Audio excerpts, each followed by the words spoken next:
ಎಲ್ಲ ನನ್ನ ವೀಕ್ಷಕ ಮಹಾಪ್ರಭುಗಳಿಗೆಲ್ಲರಿಗೂ ನನ್ನ ಕಡೆಯಿಂದ ನಮಸ್ಕಾರಗಳು. ಹಾಗೆ ಯಾರ್ಯಾರು ಬಿಗ್ ಬಾಸ್ನ ನೋಡ್ತಾ ಇದ್ದೀರಾ, ದಯವಿಟ್ಟು ಗಿಲ್ಲಿಗೆ ವೋಟ್ ಮಾಡಿ.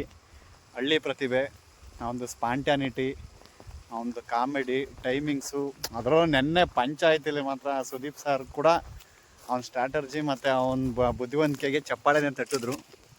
ಸೊ ಆ ಥರ ಬುದ್ಧಿ ಇರೋವಂಥವ್ರೆ ಗೆಲ್ಲಬೇಕು.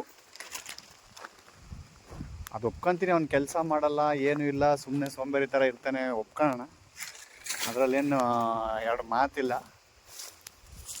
ಬಟ್ ಆದಷ್ಟು ಗಿಲ್ಲಿಗೆ ಸಪೋರ್ಟ್ ಮಾಡಿ. ಏನು ಕೇಳ್ತಾ ಇದ್ದೀನಿ ಅಂದರೆ, ನೆನ್ನೆ ಸುದೀಪ್ ಸರ್ ಹೇಳ್ದಂಗೆ ಹಾಕಿರೋದು ಬನಿನೇ ಇರ್ಬೋದು, ಆದರೆ ಬಾಳು ರಾಜನ ಥರನೇ. ಹಾಗೇನೆ ಹಳ್ಳಿ ಮಕ್ಳಿಗೆ ಕಷ್ಟ ಸುಖ ಎಲ್ಲ ನೋಡ್ಕೊ ಬಂದಿರ್ತಾರೆ, ಏನು ಮಾಡಬೇಕು ಏನು ಮಾಡಬಾರ್ದು ಎಲ್ಲ ಗೊತ್ತಿರ್ತದೆ. ಹಂಗಾಗಿನೇ ಅವನು ಎಲ್ಲಿ ಯಾವ ಆಟನ ಯಾವ ರೀತಿ ಆಡ್ಬೇಕು ಅದೇ ಥರನೇ ಆಡ್ತಾ ಇದ್ದಾನೆ. ದಯವಿಟ್ಟು ಅವನಿಗೆ ಸಪೋರ್ಟ್ ಮಾಡಿ. ಹಂಗೇನೆ ಯಾರು ನನ್ನ ಪ್ರಕಾರ ಇನ್ನು 2 ವಾರದಲ್ಲಿ ಫೈನಲ್ ಬರುತ್ತೆ. ಆದಷ್ಟು ಗಿಲ್ಲಿನೇ ಗೆಲ್ಲಬೇಕು ಅಂತ ಆಸೆ, ಬಟ್ ಗೊತ್ತಿಲ್ಲ. ಜನಗಳ ಓಟಿನ ಮೂಲಕ ಆದರೆ ಗಿಲ್ಲಿಗೆ ಗೆಲ್ತಾನೆ. ಆದರೂ ಕೆಲವೊಂದು ಟಾಸ್ಕು ಅದೆಲ್ಲ ನೋಡಿದ್ರೆ ಗಿಲ್ಲಿ ಕೆಲವೊಂದು ಮೈಂಡ್ ಗೇಮ್ ಟಾಸ್ಕಲ್ಲಿ ಅವನು ಸ್ಟ್ರಾಂಗೇ ಇದ್ದಾನೆ. ಫಿಸಿಕಲ್ ಟಾಸ್ಕ್ ಅಂತ ಬಂದಾಗ ಸ್ವಲ್ಪ ಕಷ್ಟ ಇದೆ ಅವ್ನು ಮಾಡೋದು. ಪರವಾಗಿಲ್ಲ, ಆಡ್ತಾನೆ ಅವನು. ಬಟ್ ಅವನಿಗಿರೋಷ್ಟು ನಾಲೆಡ್ಜು, ಅವನಿಗಿರೋಷ್ಟು ಸ್ಕಿಲ್ಲು ಬಿಗ್ ಬಾಸ್ ಮನೆಯಲ್ಲಿ ಯಾರೂ ಇಲ್ಲ. ಅದರಲ್ಲೂ ಈ ಸಲ ಸೀಸನ್ ಅಂತೂ ಅಡ್ವಾನ್ಸಾಗಿ ಇವರೇ ವಿನ್ ಆಗ್ಬೋದು ಅಂತ ಈಸಿಯಾಗಿ ಪ್ರೆಡಿಕ್ಟ್ ಮಾಡೋ ಲೆವೆಲ್ಲಿಗೆ ಅವನು ಕ್ರಿಯೇಟ್ ಮಾಡಿದ್ದಾನೆ. ಹೊರಗಡೆ ಅಂತೂ ಗಿಲ್ಲಿ ಹೆಸರು ಹೇಳ್ಕೊಂಡು ಏನು ಬೇಕಾದರೂ ಕೆಲಸಗಳು ಮಾಡಬಹುದು, ಯಾವುದೇ ರೀತಿಯಾದ ವೀಡಿಯೋಗಳು ಮಾಡ್ಬೋದು ಅನ್ನೋ ಲೆವೆಲ್ಲಿಗೆ ಕ್ರೇಜು ಮೇಂಟೈನ್ ಮಾಡಿ. ಪ್ರತಿಯೊಬ್ಬ ಇನ್ಫ್ಲುಯೆನ್ಸರ್ ಕಂಟೆಂಟರ್ಗೂ, ನಾವು ಕೆಲವೊಂದು ಇನ್ಫ್ಲುಯೆನ್ಸರ್ಗಳು ಕಂಟೆಂಟ್ ಕ್ರಿಯೇಟರ್ಸ್ಗಳು ಎಲ್ಲರೂ ಗಿಲ್ಲಿನ ಗೆಲ್ಲಿಸ್ಲೇಬೇಕಂತ ಇದು ಮಾಡ್ತಾರೆ. ನಾವು ಯಾವುದೇ ಕಾರಣಕ್ಕೂ ಅವನ ಹತ್ರ ದುಡ್ಡು ತಗೊಂಡು ಅವನಿಗೆ ಸಪೋರ್ಟ್ ಮಾಡ್ತಾಯಿಲ್ಲ, ಅದರ ಅವಶ್ಯಕತೆನೂ ನಮಗಿಲ್ಲ. ನಮಗೇನು ರೈತರ ಹುಡುಗ ಮೇಯ್ನು, ಬಡವ್ರ ಮನೆ ಮಕ್ಕಳು ಬೆಳಿಬೇಕು.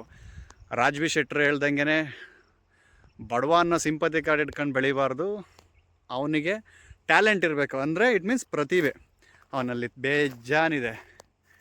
ಹಂಗಾಗಿನೇ ಅವನ್ನ ಗೆಲ್ಲಿಸ್ಬೇಕು ಅಂತ ಇಷ್ಟೊಂದು ಜನಗಳು ಸತತವಾಗಿ ಅವನ ಪರವಾಗಿ ವಿಡಿಯೋಗಳು ಮಾಡ್ತಾ ಇರೋದು. ಅದರಲ್ಲೂ ನೆನ್ನೆ ಕಿಚ್ಚನ ಪಂಚಾಯತಿಲಿ ನಾನು ಈ ವಾರ ಯಾಕೋ ಗಿಲ್ಲಿ ಮೇಲೆ ಎಲ್ಲರೂ ಟಾರ್ಗೆಟ್ ಮಾಡಿದ್ದು ನೋಡಿ, ಈ ವಾರ ಎಲ್ಲ ನಾನು ಬಿಗ್ ಬಾಸ್ ನೋಡೋಕ್ಕೆ ಹೋಗಿರಲಿಲ್ಲ. ಆದರೆ ನನಗೆ ಮಿಸ್ ಮಾಡ್ಕೊಂಡೆ ಅನಿಸುತ್ತೆ. ಆಮೇಲೆ ಎಪಿಸೋಡ್ಗಳ್ನ ನೋಡಿದ್ಮೇಲೆ ಅನಿಸಿದ್ದು ಗಿಲ್ಲಿ ಬಾಯಲ್ಲಷ್ಟೇ ಅಲ್ಲ, ಬುದ್ಧಿವಂತಿಕೆಲ್ಲೂ ಸ್ಟ್ರಾಂಗ್ ಇದ್ದಾನೆ ಅಂತ. ಅವನು ಯಾರನ್ನು ಯಾವ ರೀತಿ ಎಲ್ಲಿ ಮಠ ಹಾಕಬೇಕು ಅಂತ ಅವನಿಗೆ ಭಾಳ ಚೆನ್ನಾಗಿ ಗೊತ್ತು. ಅವನು ಜಸ್ಟ್ ಅಶ್ವಿನಿ ಅವ್ರಿಗೊಬ್ಬರಿಗೆ ಟಾರ್ಚರ್ ಮಾಡಿದ್ದು ಫಸ್ಟ್ ಡೇ. ಆ ಒಂದು ಕಾನ್ಸೆಪ್ಟಿಂದ ಇಡೀ ವಾರ ಅವನು ಕ್ಯಾಪ್ಟನ್ಸಿ ನಿಭಾಯಿಸ್ತಾನೆ.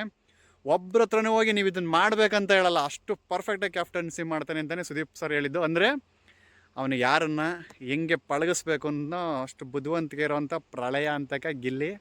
ಹಾಗಾಗಿ ಈ ಥರದವರು ಗೆಲ್ಲಬೇಕು ಬಿಗ್ ಬಾಸ್ನ. ಬುದ್ಧಿವಂತಿಕೆ ನಾವು ನೋಡ್ದಂಗೆ ಪ್ರಥಮ್ನ ಬಿಟ್ಟರೆ ಮಾತಿನಲ್ಲಾಗಲಿ ಮಾತುಗಾರಿಕೆ ಬುದ್ಧಿವಂತಿಕೆಯಲ್ಲಿ ಒಂದೊಳ್ಳೆ ಅದ್ಭುತ ಆಟ ಆಡಿದ್ದು ಲಾಸ್ಟ್ ಸೀಸನ್ ಹನುಮಂತವನೇ. ಹಾಗಾಗಿ ಅವರಿಬ್ಬರನ್ನು ಮಿಕ್ಸಪ್ ಮಾಡಿ ಮಿಕ್ಸಿಲಿ ಹಾಕಿ ರುಬ್ಬಿರೋ ಥರ ಇದೆ. ಗಿಲ್ಲಿಯವರು ಗೆಲ್ಲಬೇಕು.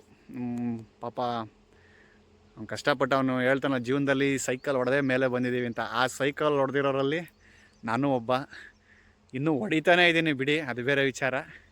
ಹಾಗಾಗಿ ಆ ಸೈಕಲ್ ಹೊಡೆದಿರೋರಿಗೆ ಇನ್ನೊಬ್ಬ ಸೈಕಲ್ ಹೆಂಗೆ ಹೊಡೆದಿರ್ತಾನೆ ಅನ್ನೋದು ಗೊತ್ತಿರುತ್ತೆ. ಲಾಸ್ಟ್ ಬೆಂಚರ್ಸ್ ಅಂತಂದರೆ ಹಾಗೇನೆ ಅನಿಸ್ತದೆ. ಸೊ ದಯವಿಟ್ಟು ಅವನಿಗೆ ಸಪೋರ್ಟ್ ಮಾಡಿ, ಗೆಲ್ಲಿಸಿ. ಆದಷ್ಟು ಹಳ್ಳಿ ಪ್ರತಿಭೆನ ಗೆಲ್ಸೋಣ. ಏನಂತೀರ? ಯಾರಾದರೂ ಗಿಲ್ಲಿ ಬಗ್ಗೆ ಏನಾದರೂ ಹೇಳೋ ಥರ ಇದ್ದರೆ ಕಮೆಂಟ್ ಮೂಲಕ ತಿಳಿಸಿ. ಹಾಗೆ ನಮ್ಮ ಚಾನಲ್ನ ಸಬ್ಸ್ಕ್ರೈಬ್ ಮಾಡ್ಕೊಳ್ಳಿ. ಸಬ್ಸ್ಕ್ರೈಬ್ ಮಾಡಿಕೊಂಡು ಲೈಕು ಶೇರ್ ಮಾಡಿ, ಕಮೆಂಟ್ ಮಾಡಿ.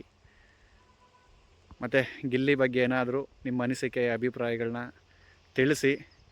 ನೋಡೋಣ, ಈ ವಿಡಿಯೋನ ನೋಡಿದವರು ತಿಳಿಸಿ. ಇನ್ನು ಮುಂದೆ ಬಿಗ್ ಬಾಸ್ ಮುಗಿಯೋವರೆಗೂ ಅದ್ರ ರಿವ್ಯೂ ಮಾಡೋಣ. ಬನ್ನಿ. ಬಿಗ್ ಬಾಸ್ ಏನೇ ಇದ್ದರೂ ನಮ್ಮ ವೈಯಕ್ತಿಕ ಅಭಿಪ್ರಾಯ ಮತ್ತು ಅನಿಸಿಕೆ, ಇದರಿಂದ ಯಾರ್ದು ಇನ್ಫ್ಲುಯೆನ್ಸರ್ಗಳ್ದಾಗಲಿ ಅಥವಾ ಯಾರಿಂದನೂ ಇನ್ಫ್ಲುಯೆನ್ಸ್ ಆಗಿ ನಾನು ಮಾಡ್ತಾಯಿಲ್ಲ. ನನಗೆ ಇಷ್ಟ ಗಿಲ್ಲಿ ಅಂದರೆ ಪರ್ಸ್ನಲಿ. ಆ್ಯಕ್ಚುಲಿ ನಾನಲ್ಲೇ ತುಂಬ ಸೀಸನ್ಗಳು ಬಿಗ್ ಬಾಸ್ ನೋಡೋದನ್ನೇ ಬಿಟ್ಬಿಟ್ಟಿದ್ವಿ. ಬರೀ ಕಿತ್ತಾಟ, ಗಲಾಟೆ, ಗದ್ದಲ, ಅದರಿಂದ ಸಮಾಜಕ್ಕೆ ಯಾವುದೂ ಉಪಯೋಗ ಆಗೋಂಥದ್ದು ಏನಿರಲ್ಲ ಅಂತ ಬಿಟ್ಬಿಟ್ಟಿದ್ವಿ ನಾವು ಬಿಗ್ ಬಾಸ್ ನೋಡೋದನ್ನೇ. ಆದರೆ ಗಿಲ್ಲಿನ ಸೋಷಿಯಲ್ ಮೀಡಿಯಾದಲ್ಲಿ ಅವನಿಗಿರೋಷ್ಟು ಕ್ರೇಜ್ ನೋಡಿದ್ಮೇಲೆ ಏನಕ್ಕೆ ಅವನಿಗೆ, ಈ ಮನುಷ್ಯನಿಗೆ ಇಷ್ಟೊಂದು ಕ್ರೇಜ್ ಇದೆ, ಏನಕ್ಕೆ ಇಷ್ಟೊಂದು ಜನ ಇವನನ್ನು ಇಷ್ಟಪಡ್ತಾರೆ ಅನ್ನೋದನ್ನು ತಿಳ್ಕೊಂಡ ಮೇಲೆ ನಾವು ಯಾಕೆ ಗಿಲ್ಲಿ ಆಟನ ನೋಡಲೇಬೇಕು ಅಂದರೆ, ನಾನು ಬೇರೆ ಚಾನಲ್ಗಳಲ್ಲಿ ಅವನ ಆಟನ ನೋಡಿದ್ದೆ. ಅವ್ನು ಬರೀ ಪ್ರಾಪರ್ಟಿ ಕಾಮಿಡಿನ ಒಂದು ಕಾನ್ಸೆಪ್ಟ್ ಇಟ್ಕೊಂಡೇ ಮಾಡ್ತಾನೆ ಅನ್ನೋದು ನಾನು ಅಂದ್ಕೊಂಡು ಅದನ್ನು ಬೇರೆ ಚಾನಲ್ಗಳು ಅಥವಾ ಬೇರೆ ಭಾಷೆ ಚಾನಲ್ಗಳಿಂದ ಅದನ್ನು ತಗೊಂಡು ಮಾಡ್ತಾನೆ ಅನ್ನೋದು ನನ್ನ ಅಭಿಪ್ರಾಯ ಕೂಡ ಆಗಿತ್ತು. ಆದರೆ ಈಸ್ ಅ ಮಾಸ್ಟರ್ ಮೈಂಡ್. ಅವ್ನಿಗೆ ಯಾವುದನ್ನು ಎಷ್ಟು ಮಾಡಬೇಕು ಅಷ್ಟೇ ಮಾಡ್ತಾನೆ.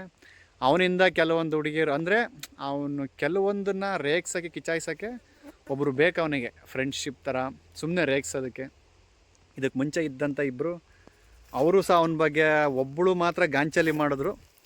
ಇನ್ನು ಮುಂಚೆಗೆ ಸ್ಟಾರ್ಟಿಂಗ್ ಫಸ್ಟ್ ಇದ್ದವರು ಅವನ ಬಗ್ಗೆ ಒಳ್ಳೇದು ಹೇಳಿದ್ರು. ಯಾಕೆಂದರೆ ಆ ಹುಡುಗಿ ಅವನನ್ನು ಹತ್ತಿರದಿಂದ ನೋಡಿದೆ, ಅವನ ಹಳ್ಳಿಗೂ ವಿಸಿಟ್ ಮಾಡಿದೆ, ಅವನು ಹೇಗಿದ್ದಾನೆ, ಯಾವ ರೀತಿ ಇರ್ತಾನೆ ಅನ್ನೋದೆಲ್ಲ ಆ ಹುಡುಗಿಗೆ ಗೊತ್ತಿದ್ದರಿಂದ ಆ ಹುಡುಗಿ ಯಾವುದೇ ರೀತಿಯಾದ ಅವನ ಬಗ್ಗೆ ಕೆಟ್ಟದಾಗಿ ಮಾತಾಡಲಿಲ್ಲ.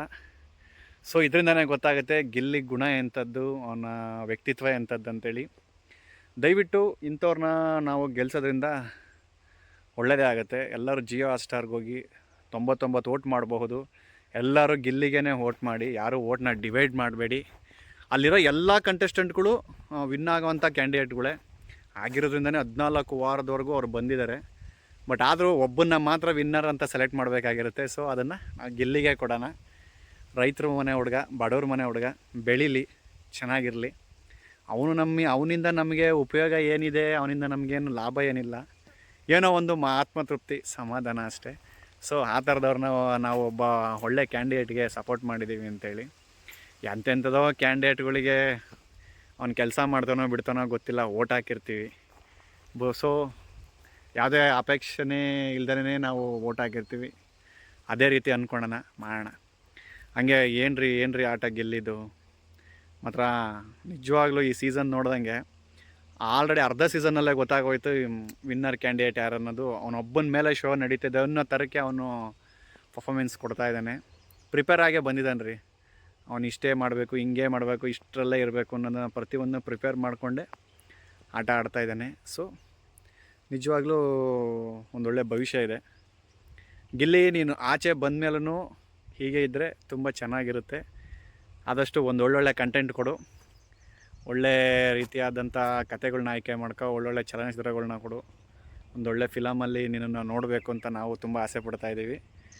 ಅದರಲ್ಲೂ ನೀನು ಎಲ್ಲಿಂದ ಎಲ್ಲಿ ತನಕ ಹೋದರೂ ನಿನ್ನ ಅಭಿಮಾನಿಗಳೇ ಇದ್ದಾರೆ. ಅವ್ರಿಗೆಲ್ಲರಿಗೂ ಇಷ್ಟು ನಿನ್ನನ್ನು ಸಪೋರ್ಟ್ ಮಾಡಿದ್ದಕ್ಕೆ ಒಂದು ರೆಸ್ಪೆಕ್ಟ್ ಮಾಡು. ಸೊ ಹಾಗೆ ಎಲ್ಲರೂ ಗಿಲ್ಲಿಗೆ ಸಪೋರ್ಟ್ ಮಾಡಿ, ಬಿಗ್ ಬಾಸ್ನ ನೋಡಿ. ಏನಾದರೂ ಇನ್ನೂ ರಿವ್ಯೂ ಮಾಡಬೇಕು ಅನ್ನೋಂಗಿದ್ರೆ ದಯವಿಟ್ಟು ಕಮೆಂಟ್ ಮೂಲಕ ತಿಳಿಸಿ. ಈ ವಿಡಿಯೋನ ಇಲ್ಲಿಗೆ ಮುಗಿಸೋಂಥ ಸಮಯ ಆಯಿತು. ದಯವಿಟ್ಟು ಈಗ ನಮ್ಮ ಚಾನಲ್ನ ಸಬ್ಸ್ಕ್ರೈಬ್ ಮಾಡ್ಕೊಳ್ಳಿ, ಲೈಕ್ ಮಾಡಿ, ಕಮೆಂಟ್ ಮಾಡಿ. ಏನಾದರೂ ಇನ್ನೂ ಬಿಗ್ ಬಾಸ್ ರಿವ್ಯೂ ಇಂಥದನ್ನು ಮಾಡ್ತಾ ಹೋಗ್ತೀನಿ. ಆ್ಯಕ್ಚುಲಿ ನಾನು ಸ್ಟಾರ್ಟಿಂಗಿಂದನೇ ರಿವ್ಯೂ ಮಾಡಬೇಕು ಅನ್ನೋದು ಗೊತ್ತಾಗಲಿಲ್ಲ. ಈಗೀಗ ರಿವ್ಯೂ ಮಾಡಬೇಕು, ಅವನ ಬಗ್ಗೆ ಮಾತಾಡಬೇಕು ಅಂತ ಅನ್ನಿಸು. ಸೊ ಹಂಗಾಗಿ ಮಾತಾಡ್ತಾಯಿದ್ದೀನಿ. ಇನ್ನೂ ಮುಂದೆ ರಿವ್ಯೂ ಮಾಡೋಣ. ಮತ್ತೆ ಸಿಗೋಣ ಮುಂದಿನ ವಿಡಿಯೋದಲ್ಲಿ. ಥ್ಯಾಂಕ್ ಯು ಎಲ್ಲರಿಗೂ. ಈ ವಿಡಿಯೋನ ಕೊನೆವರೆಗೂ ನೋಡೋದಕ್ಕೆ ಧನ್ಯವಾದಗಳು.